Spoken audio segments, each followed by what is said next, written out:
about that time. It is time. And then she said, "Honey, this one's eating my popcorn." Yeah. Really? Oh, that was a good one. I hadn't heard that one before. That was funny. Are we done? Yeah. Yeah, that was it. It was an awesome show, wasn't it?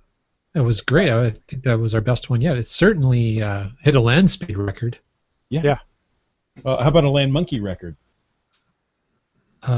Sure. Okay. Hey, Monkey with the speed monkeys? Oh, wait. Did the car hit a land monkey? No. I hope not. I'm starting off the show tonight, so I'm going to hit record, play some music, say some words, and Do a little dance. And then push it. Say some words, Push it real good. play some music, and unhit record. Play that funky music, white boy. Thanks. Yeah, with an intro like that, how can I go wrong?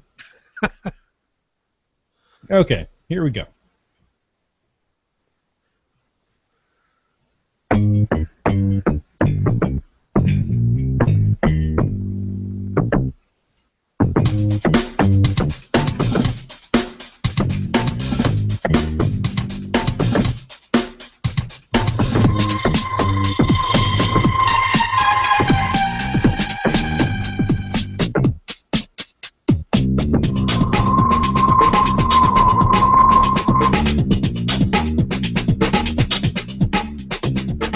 Oh, here we are. It's Thursday night, so that can only mean one thing. Welcome to Caching in the Northwest. This is the only podcast dedicated to geocaching in the Great Pacific Northwest.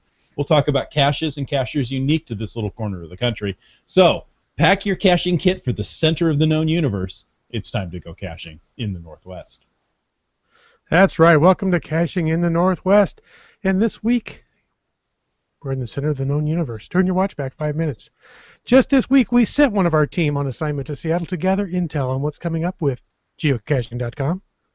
Some say he wasn't counted in the last national census, and others say he makes only counterclockwise turns. All we know is he's called a land monkey. And it takes me a long time to get there by making only counterclockwise turns, but I think got there. Yes. That's right. Two wrongs That's don't make a right, but The it'll get you beauty on the of freeway. roundabouts. There you go. All right. Well, thank you. Thank you, my gracious co-hosts. And listeners, this week we are going to share with you some insider information that we picked up on my visit this week to the Lily Pad, aka geocaching.com HQ. I've got to say that I had a fantastic visit down there.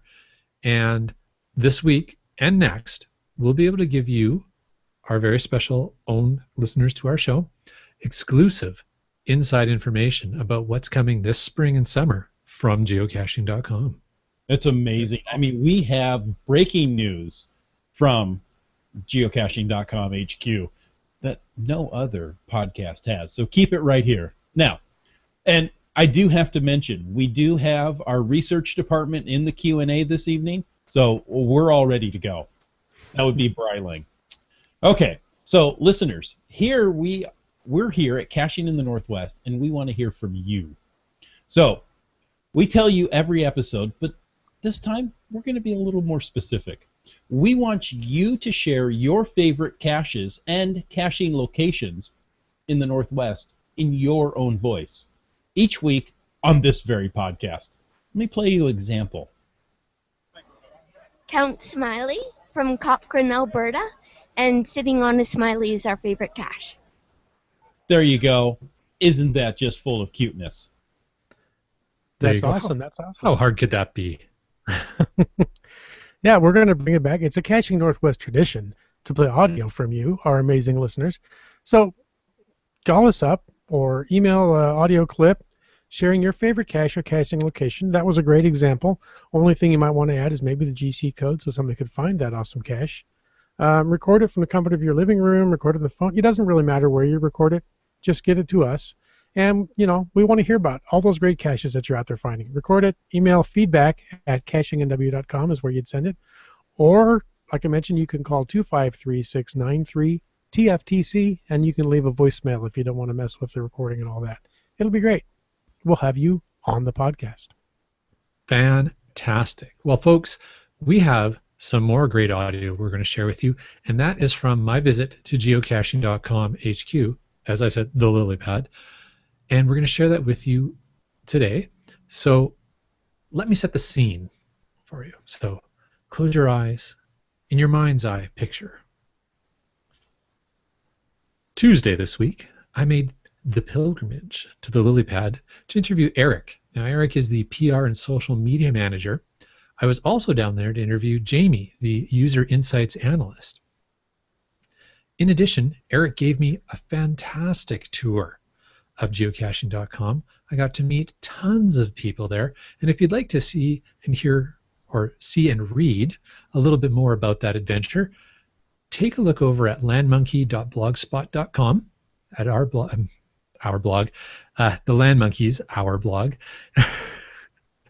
Take a look there. You'll see some great pictures.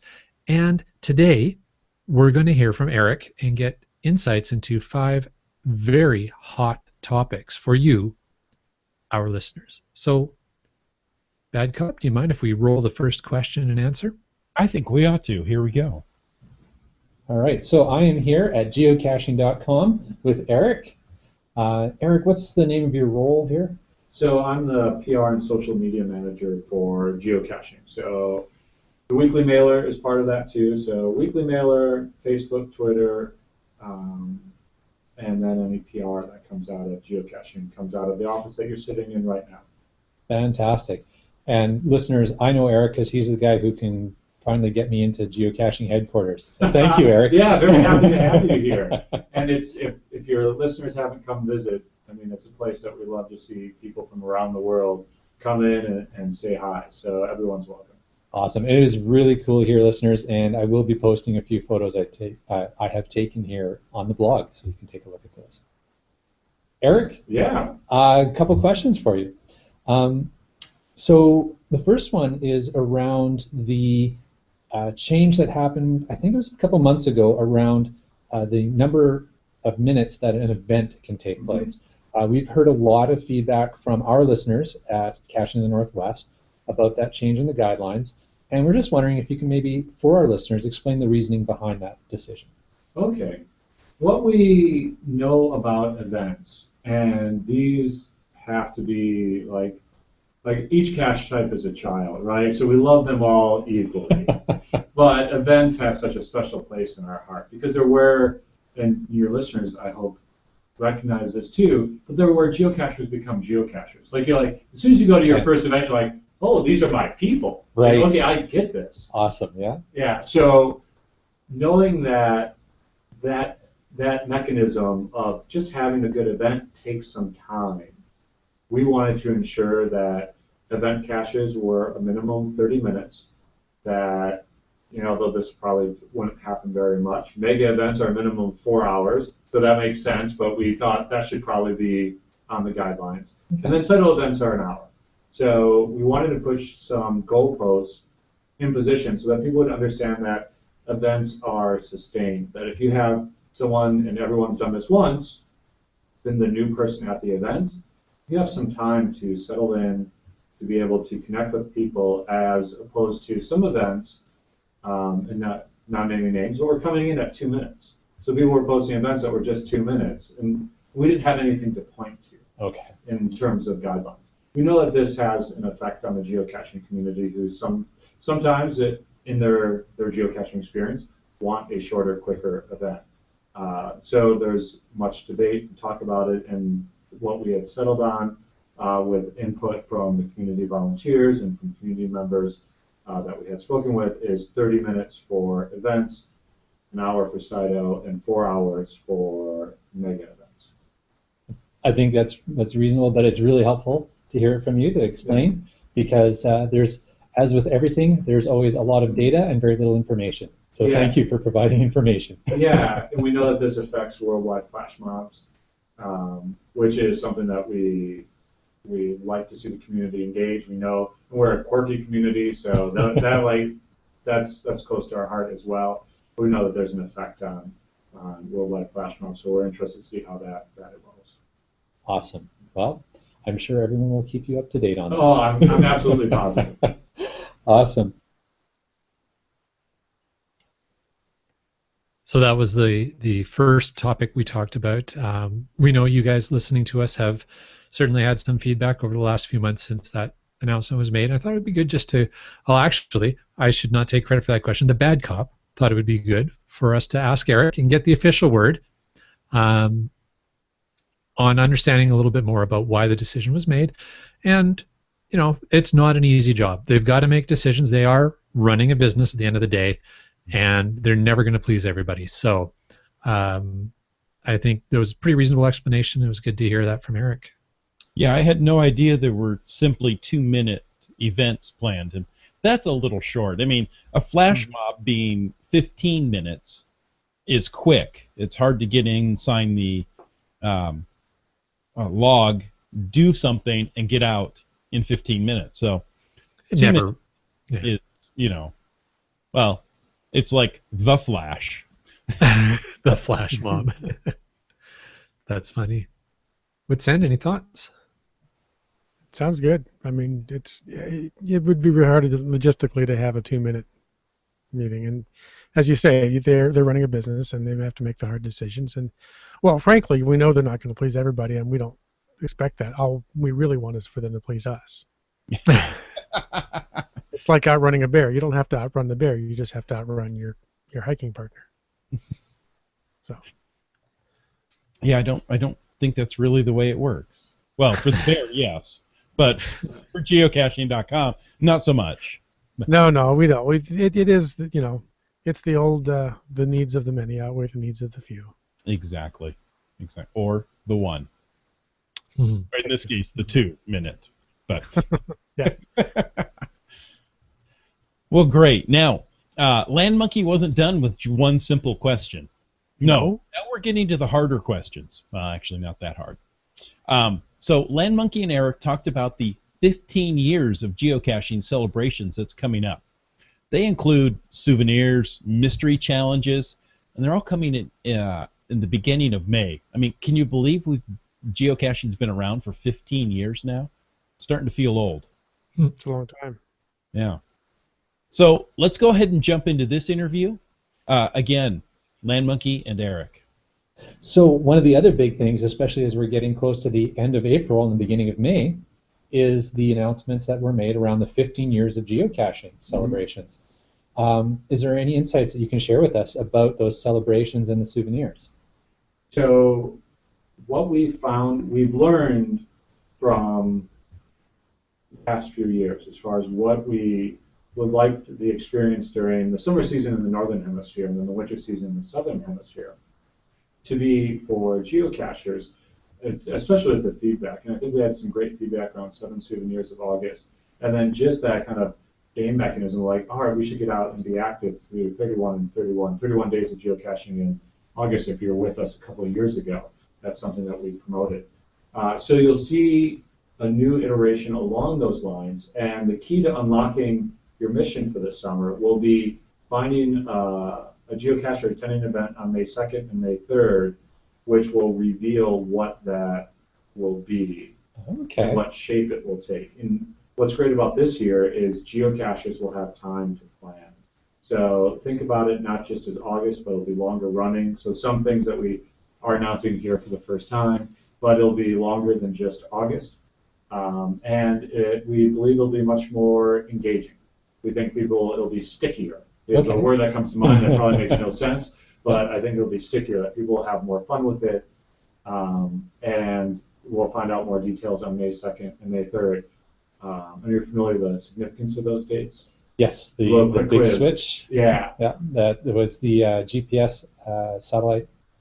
Well, GPS satellites, the receivers, the accuracy for non-military use was increased. Yeah, which was no one knew about. It was just this flip of a switch, and then everyone's brain is probably like, all right, I wonder what I do. Maybe I'll hide something and see if it works. Said Dave Ulmer. Yeah, and challenge other people to find it online. Yeah. And now 15 years later, we're in this office, there's this worldwide community of people who are outside, engaged, connecting with folks from other countries and cultures, and we couldn't be happier. Awesome. That's great. So yeah, really looking forward to May 2nd and 3rd to see what comes up when we make those finds. Yeah, yeah, and I think folks will be interested, and I think some calendars will come out, and people will start doing some planning, probably from June through um, August or late August or early September. Good to know. Yeah, Good to know. yeah, get the calendars ready. All right, thanks, Eric. So Very cool. yeah, that sounds like it's going to be much longer than even 31 days of caching. Yeah, so if you were listening carefully, which it sounds bad, Cobb, like you were for sure, and with San, you're nodding your head as well. And so, listeners, if you listened between the lines there and you picked up what Eric was laying down, the key here, there is going to be another gamification, souveniring type game within a game of geocaching that's going to happen in the northern hemisphere summer season, in the southern hemisphere, I guess, winter season, much like we've had in the last 2 years, but it's going to be more than just the month of August. The last 2 years it's been really focused on the month of August. It's going to be longer than that. And you will find out what your mission is. In order to do so, you have to either attend an event and log it, or find a geocache and log it online on the 2nd and 3rd of May. If you do that, you will somehow have revealed to you what the challenge for the increased gamification is through the summer. And I don't know, the fact that he's saying get your calendars ready, sounds like there's going to be a little planning involved. I don't know. It sounds really interesting. So that's our little teaser that we got from Eric on that topic. That does sound interesting. Now, if you guys remember, the last souvenir that was released was Pi Day, which, just a couple of weeks ago for us. If you're listening to this in the future, I have no idea when that was for you. And there you had to get an event and a mystery cache. And those two souvenirs had bits of the clue to get you to a secret web page, which, they had a bit of fun with. So it sounds like these souvenirs may have some clues in them that we're going to have to decipher, put together, somehow come up with what the goal for this summer is going to be. I think it's going to be fun. I like games within a game like this. Mm-hmm. And, so I know where I'll be on May 2nd and May 3rd now, right? Where's that? Caching. Oh, yeah. Caching safely and caching often. There you May go. 2nd and 3rd is that famous milestone. The selective availability. Selective availability. That's the term I was looking for. Arguably the best thing to ever come out of the Clinton administration, and the start of geocaching. So. Exactly. Well, hey, Playing Monkey. Yes. Seems like in this interview here next, you switched into some shameless promotions for your hometown cachers. Is that a fair assessment? I mean, if it isn't a fair assessment, it's too late. I just called you out. Yeah.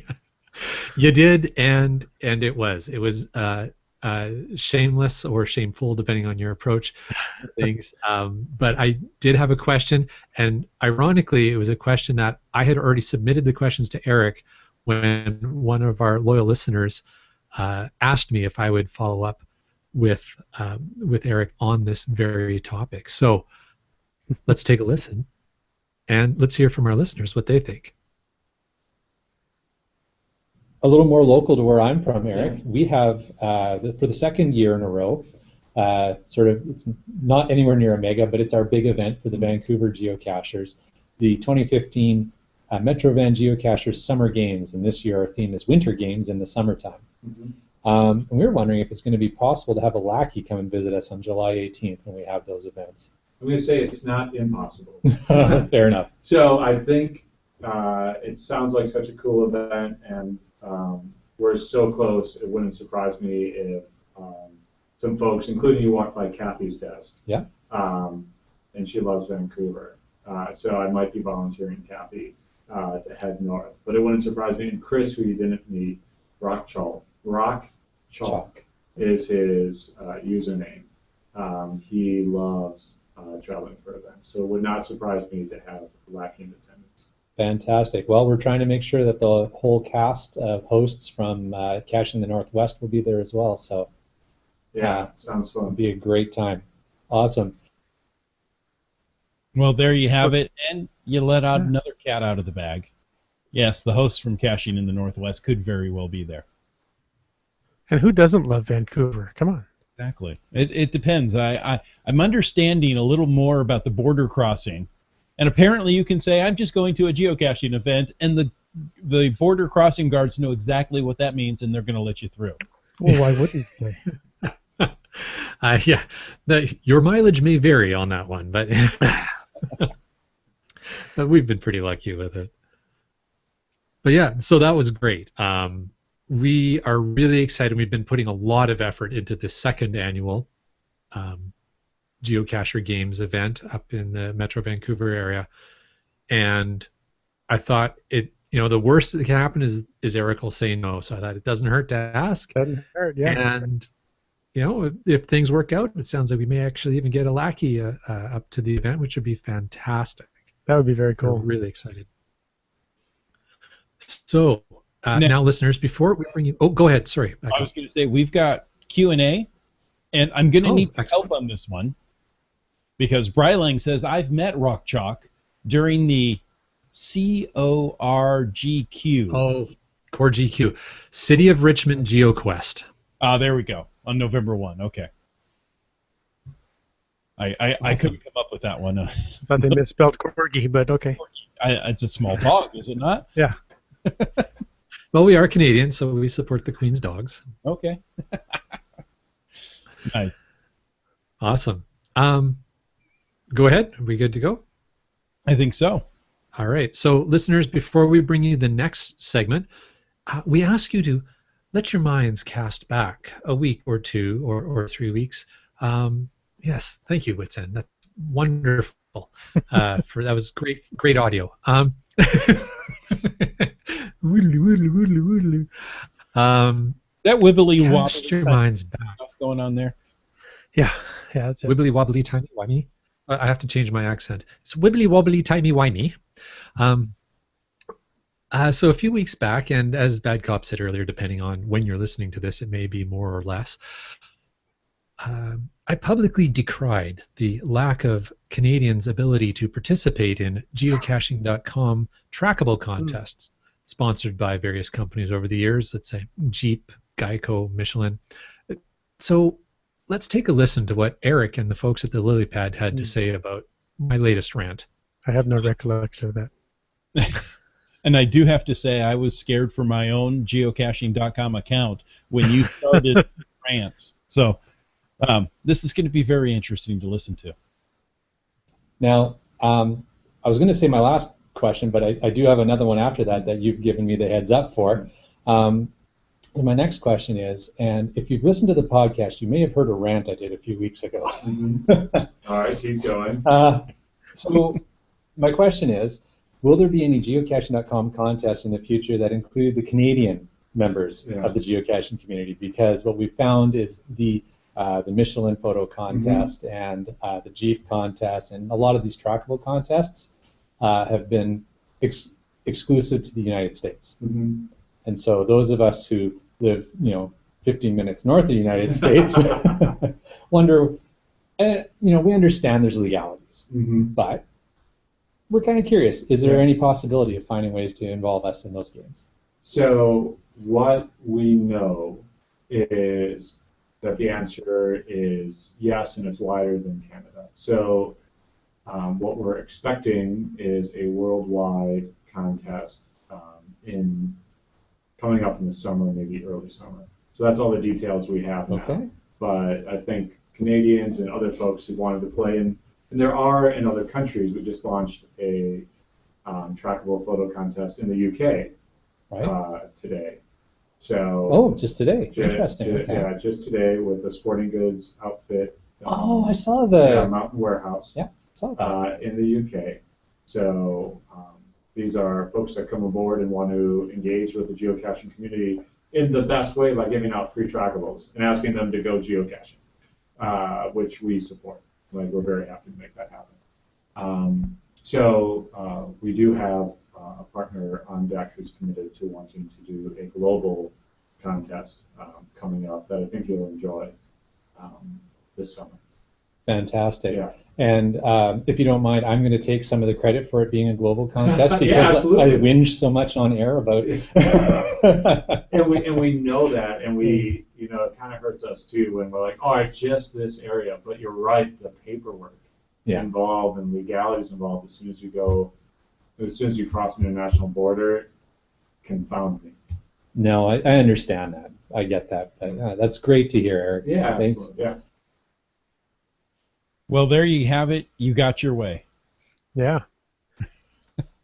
So yeah, you know, as Canadians, we just pretend to be polite, and then eventually we get our way. It's that passive aggressive Canadian thing again. Very much.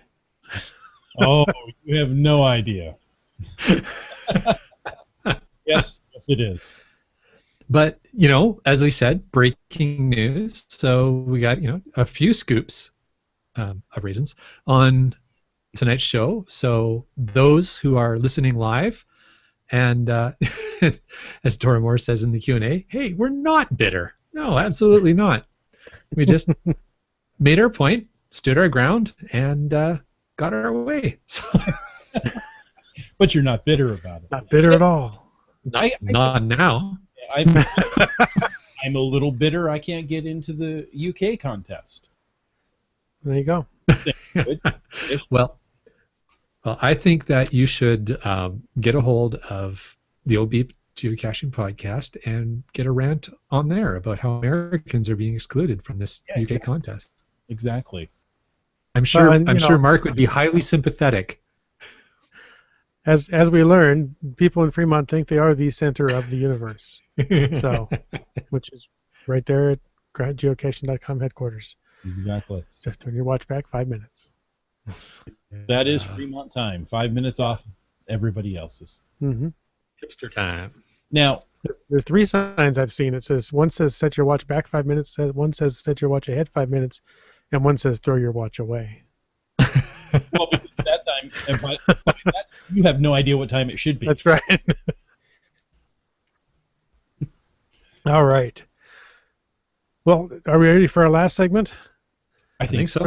For the last segment with Eric today, Land Monkey got the scoop on the day of the big announcement, I might add, about the pause on Challenge Cache publication.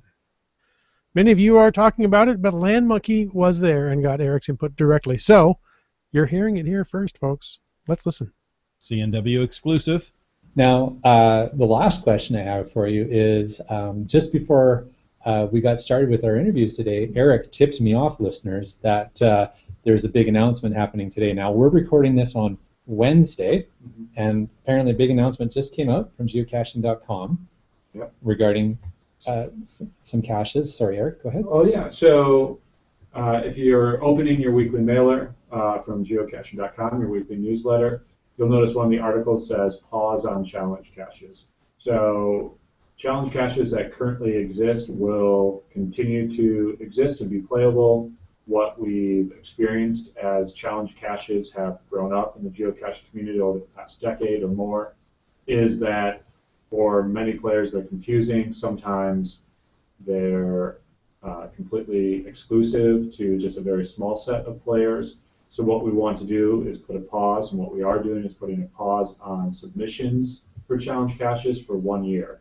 What that allows us to do, and I used this example before, but if you're fixing a car, you have to stop the car, do the work, and then get the car back on the road. That's what we're going to do. It's a 1 year moratorium on submitting challenge caches. And where we'd like the help of the geocaching community, so if you're hearing this, check your weekly newsletter. And there's a link to an article that kind of breaks down the reasonings, our thought process, and then there's a link for a user insight where we want to hear from folks and answer 4 very specific questions about how can we make challenge caches more inclusive? How can we allow more people to understand and do them in a very positive way? And then also, what mechanisms need to be in place that aren't in place? Is a cache type a possibility? And we're completely open. And what that first volley of conversation will do is form a survey that will then send out again and get even more input from members so that we can, at the end of the year, maybe before, come up with what happens next. Right on. So that was a decision that is always difficult to make, but we think is important for the health of the game. So there's we call it a maintenance pause Mm-hmm. on submission of challenge caches for 1 year. Yes. And during that period, there's going to be a lot of consultation with the geocaching community to figure out how to make those better. Is that a good summary? That's what you did in 15 seconds, so it took me 2 minutes to do. That's exactly right. And there's a forum open now for that conversation to occur. And if you've heard from Jamie before, you'll understand the importance of having that conversation. Right on. So maybe we can put it in my normal way that I speak to our listeners on the radio. Don't go off your nut. Read the email. Participate constructively in the forums, and you will help make challenge caches better. Yeah, and we'll build it together.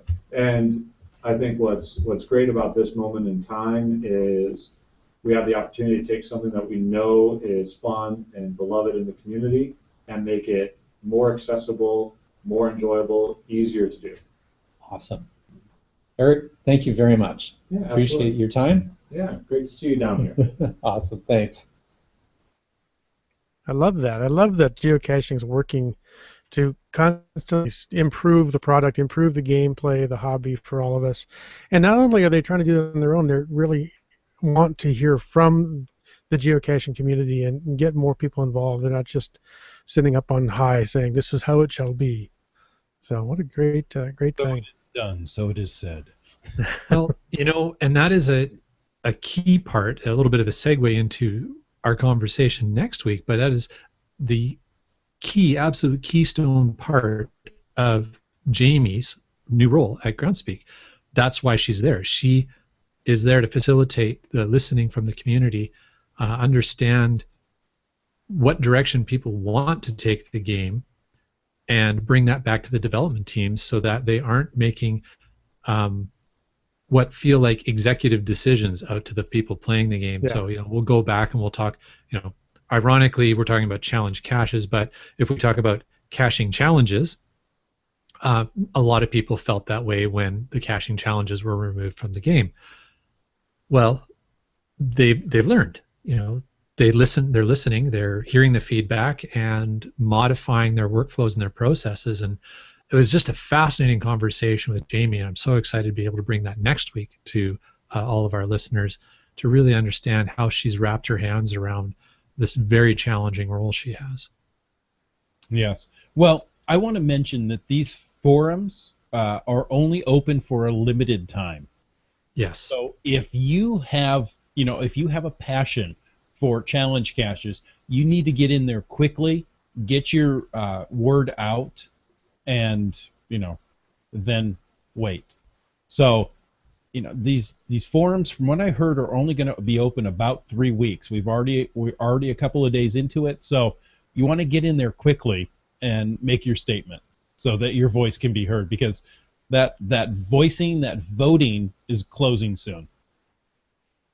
Absolutely, yeah. That is the way. And if I can, maybe reiterate my comments from the recorded interview, don't go off your nut. If you're very passionate about challenge caches, great. Constructively communicate your passion.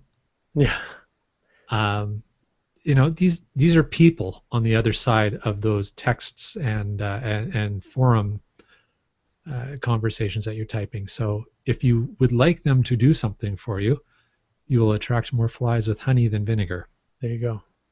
Yes, no flaming. Please. Exactly. You may be passionate about it, but remember, there's other people just as passionate. We all have. Got something you want to say? Respectfully say it to them.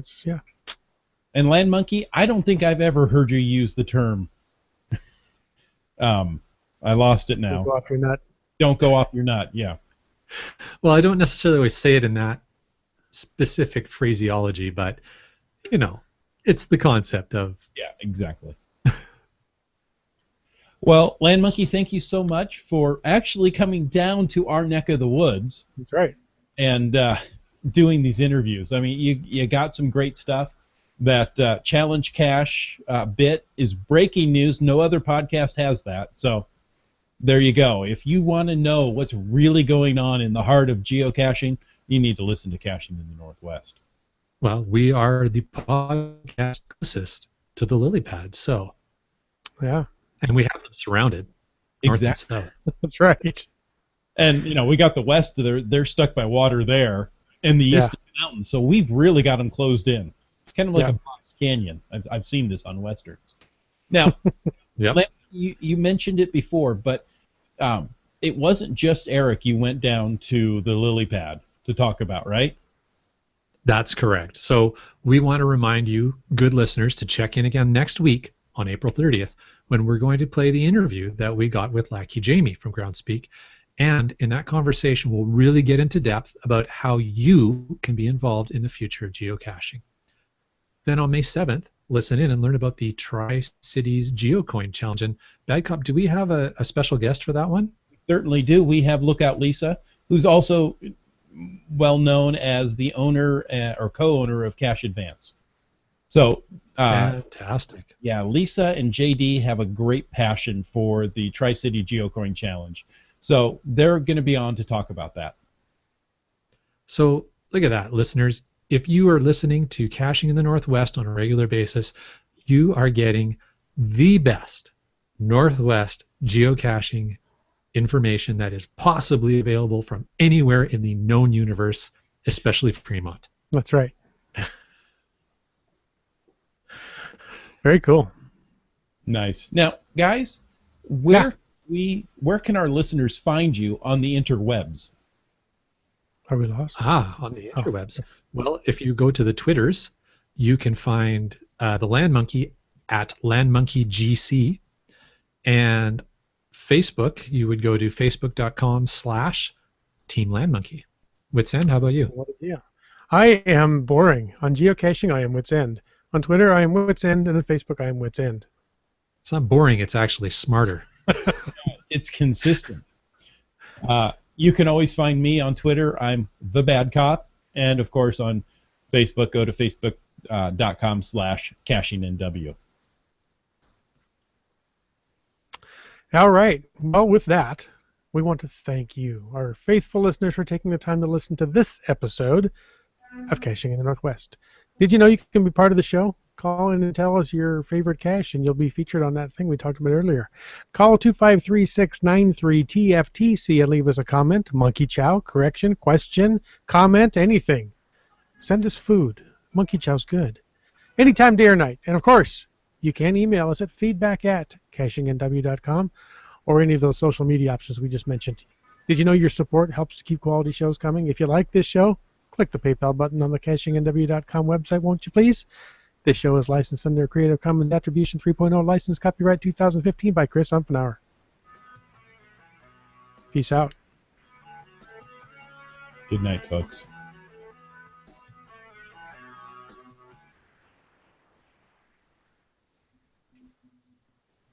And I have stopped recording. Maybe I should have mentioned donuts. There is no charge. Maybe I should have mentioned donuts for the Bad Cop. Ooh. No, I'm Bad Cop. No donuts for me. That's right. Only good cops get donuts, from what I hear. That's awesome. Land Monkey did a great job on those interviews. I really appreciate that. Thank you. Oh, no worries. It was fantastic. Top-notch, I got to say, thank you, sir. Thank you very much. I got to say, it was kind of cool to reach out to Eric and be able to. Oh, okay. Sorry, just looking at things that are popping up in my screen here. It was really cool to reach out to Eric and say, hey, I had this idea. It'd be really neat to talk to Jamie. Is it possible? And then that evolves into come on down for a tour, and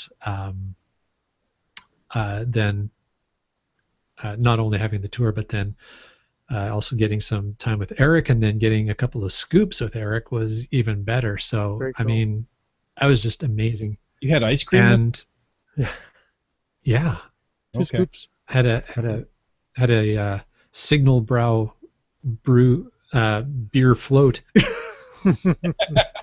Ooh. Eric has been very, very, very good to caching the Northwest over the years. We've been there at the lily pad and met him, and he's toured us and taken care of us at the block party. And all the lackeys are awesome. I've personally have had the most interaction with Eric. So Yeah, he's fantastic. And Jamie, when you listen to the interview next week with Jamie, you'll just hear it in her voice. She is so positive, enthusiastic, just loves her job, and just the energy that comes out of her, very just cool. amazing.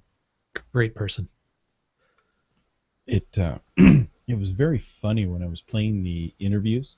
They're MP3s. So I was playing them. The computer decided, well, it's an MP3. I'm going to go download the album art. Oh, good. Well, wait. This is caching in the Northwest. We don't necessarily have album art, but this is what it found. What do you think? Does that fit what we're doing here? It's I'm not seeing anything yet. Northwest. There it is. Finally came up. Sorrento Sunset. Oh, I'm still not seeing anything. No? No. I'm sharing. So maybe just a moment here. yeah. It came up. It took a minute to come up for me, but yeah. I was like, where did it get that? I mean, I understand Northwest is the only thing it could match, but No, it's not coming up for me, but don't worry about for it. okay. Oh well. Very cool. That was Yeah. that was fun.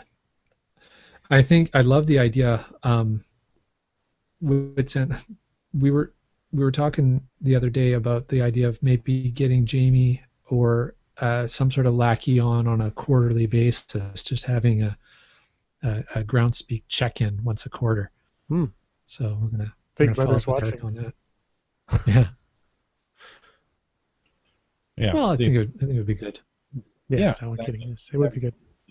ask them, grill them some. Well, no, we're not going to grill them. We will ask them questions. We could grill them some hot dogs. That would be good. Grill hot dogs. Yeah. There you go. Well, that's the thing is that I thought the questions that I threw down to Eric, I thought some of those are going to be.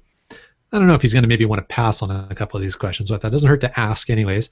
And he addressed them all, and he was really forthcoming. And I think really they just appreciate the opportunity to communicate out to everybody out here. All you folks who are listening to this, if you're Both of bothered them. to Yeah. listen to the video playback, the bonus content. Yes, this special bonus content, which you don't get on the audio. No. But yeah, they're really, they want to talk about this stuff because it's stuff that people are talking about. But when you get a whole bunch of different podcasters, social media folks, other geocachers in forums, and everybody has an opinion, which is great. Exactly. But if those aren't based on fact, then they kind of become their own fact, right? So I think the folks at geocaching.com really like the opportunity to interface into that noise. And Those non-factual opinions are like armpits. Everybody's got two, and they all stink. so if a podcaster presents his own idea and talks about it, is that like podtificating? I'm sure. That's exactly what it is. There you go. So I'm also sure that Groundspeak also likes the idea of having a voice to do it rather than coming out in email, because email can be read. It can be very sterile, and the inflections are missed. So being able to say things in your own voice really conveys a different message sometimes. You know what? That's a really good point, and I think riffing off of that idea, I think if you read the geocaching.com emails and their blogs and everything, they like to have a bit of a sense of humor. It's a fun place. Exactly. And they try and have a bit of a sense of humor in their written communications, and that might cause some of the problems too. Yeah. Bryling saying noise? That's tonight's magic word. Just go outside and listen. Okay, I'll have to go outside later. I'm not sure what the reference is. Yeah, we're in Maybe none of it's windy. places that have good listening to the outdoors. It's kind of unfortunate. Awesome. When you're in your studio. Mhm. Awesome. All right. Well, does that wrap it up for tonight, guys? I think it does.